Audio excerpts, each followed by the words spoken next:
திருச்சி மேலப்புதூர் புனித அன்னாள் பள்ளி ஆண்டு விழா மாணவ மாணவிகளுக்கு பரிசுகள் வழங்கப்பட்டது. திருச்சி மேலப்புதூர் புனித அன்னாள் மழலையர் மற்றும் தொடக்கப்பள்ளியின் 36வது ஆண்டு விழா பள்ளி வளாகத்தில் நடைபெற்றது. புனித சுவக்கின் மாநில தலைமை கஷ்பார் மேரி தலைமை தாங்கி விழாவினை தொடங்கி வைத்தார். தலைமையுரையில் மாணவர்களின் ஒழுக்கம் மற்றும் கல்வி வளர்ச்சியின் முக்கியத்துவம் குறித்து உரையாற்றினார். திருச்சி ஜமால் முகமது கல்லூரி முதல்வர் ஜார்ஜ் அமலரத்தினம் சிறப்பு விருந்தினராக கலந்து கொண்டு பேசுகையில், இளைய பருவத்திலேயே திறமைகளை வளர்த்துக் கொள்வதன் அவசியத்தை வலியுறுத்தினார். தொடர்ந்து பல்வேறு போட்டிகளில் வெற்றி பெற்ற மாணவ மாணவிகளுக்கு பரிசுகளை வழங்கி பாராட்டினார். பள்ளியின் தாளாளர் சோஃபியா மேபிள் மேரி வரவேற்புரையாற்றினார்.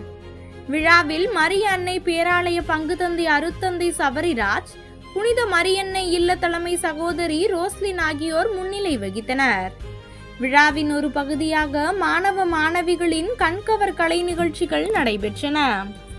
இதில் ஆசிரியர்கள், பெற்றோர்கள் மற்றும் பொதுமக்கள் திரளாக கலந்து கொண்டனர். முடிவில் பள்ளியின் ஆசிரியர் நன்றியுரை கூறினார்.